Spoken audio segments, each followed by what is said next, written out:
What do you think is the opposite of love? Some will say hate, others will answer apathy or indifference.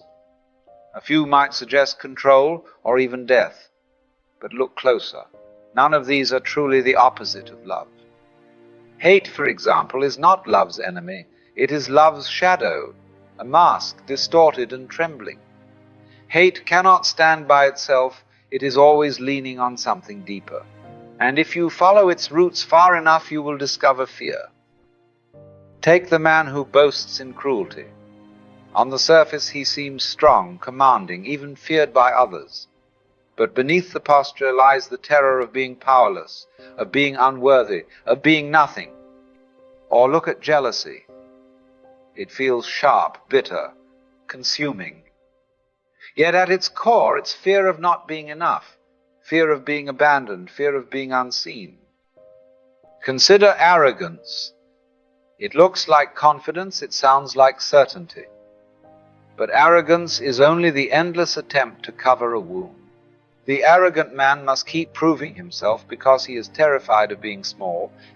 His pride is the mask he wears to hide the fear of being invisible.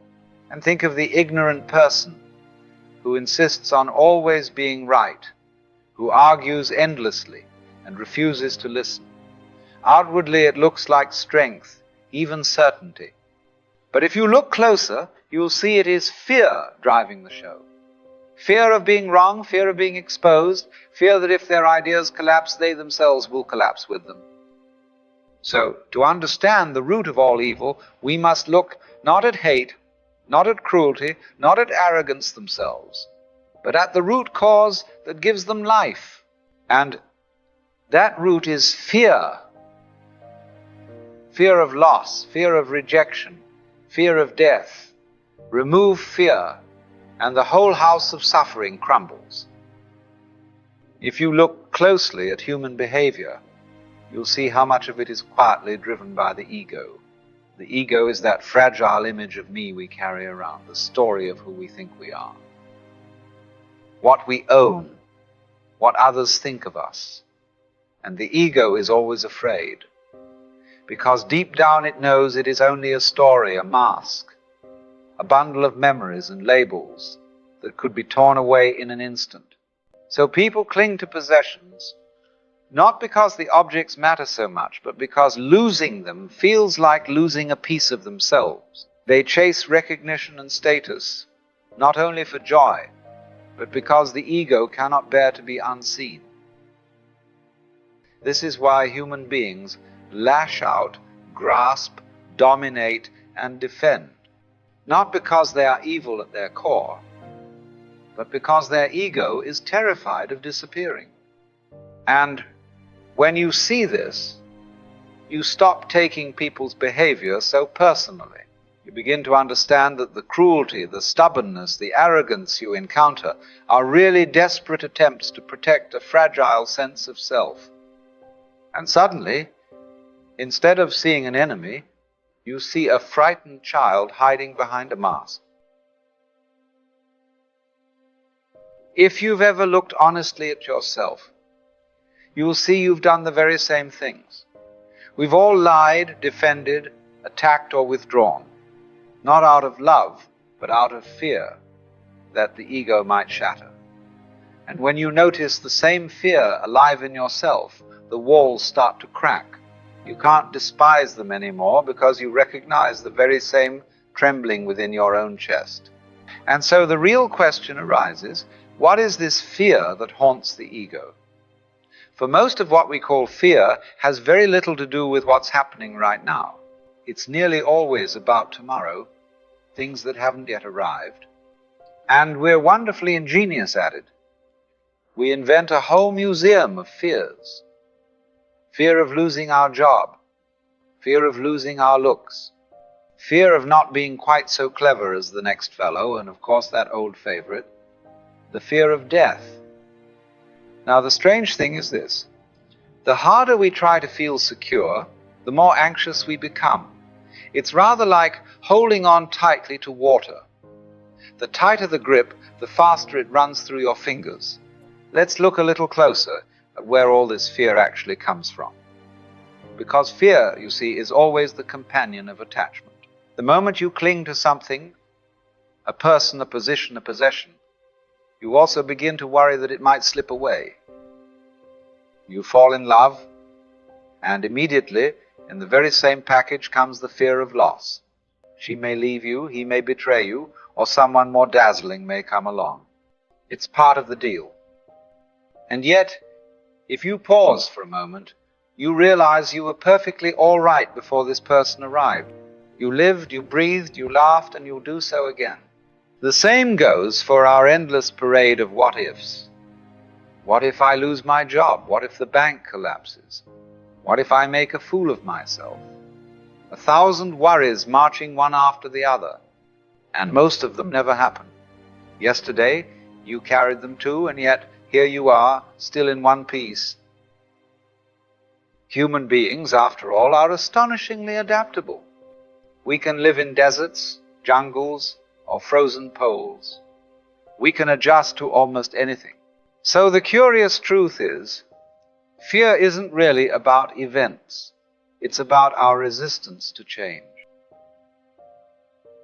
Our desperate hope that life should remain exactly as it is.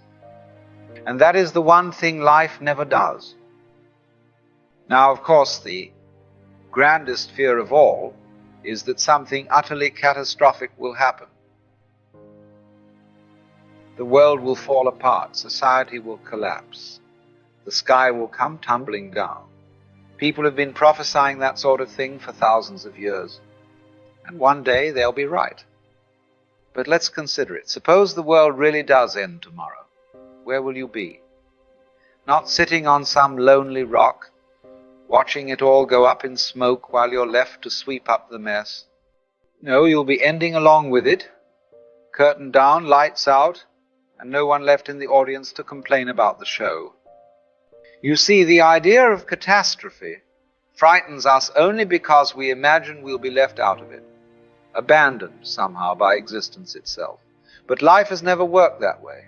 You arrived with it, you've been carried along with it, and when it goes, you'll go too. The real ending that haunts us isn't the end of the world at all, but the end of our little mental stage, that busy chatterbox we call the mind. For the mind is terribly afraid of being seen through, because when awareness shines, its tricks dissolve, and that feels like death. But the joke is this: when the mind falls silent, it isn't your end at all. It's like waking from a dream you mistook for reality, and finding you were safe in bed the whole time. Now, here's a peculiar game we play with ourselves, and it has everything to do with words, for the word is never the thing. You can say fire 1,000 times and never get burned. You can drink the word water until your tongue dries out. And yet, say the word fear, and something shivers in the belly as though the sound itself carried the ghost along with it. Curious, isn't it? Imagine you feel that familiar tightening in the chest, that little quiver in the nerves. If you leave it unnamed, it's just a sensation, a ripple of energy passing through, no more alarming than a breeze. But the moment you declare, this is fear, you've spun a whole drama around it. Suddenly it's not simply a tingle. It's the fear of failure, the fear of rejection, the fear of tomorrow. You see, we live in a world of symbols, words, labels, descriptions, and we confuse them for reality. The map, as they say, is not the territory. So the real question is, can you feel without naming? Can you let the body tremble a little without immediately writing a story about it? For in that pause lies the secret. Without the word, fear collapses back into pure sensation, nothing more than a ripple in the stream. And then you discover the delightful truth. Fear was never a solid thing. It was only a word chasing its own tail. Now you may notice, the harder you struggle with fear, the stronger it grows. Rather like trying to push away quicksand, the more you fight, the deeper you sink. And all the while, this restless mind of ours is whispering, do something about it, fix it, fight it, figure it out. But what happens if you don't? If instead of resisting, you simply watch it as though it were a bird singing outside your window. You don't rush out to correct the bird, you just hear it. And the mind doesn't like that one bit, because fear is its mask, its favorite performance. The mind itself is hollow, nothing but echoes and chatter, and so it clings to fear for substance. For if you were ever to see through the trick, if you were to catch the magician with his sleeves rolled up, the whole show would collapse. Of course, there is a kind of fear that makes perfect sense.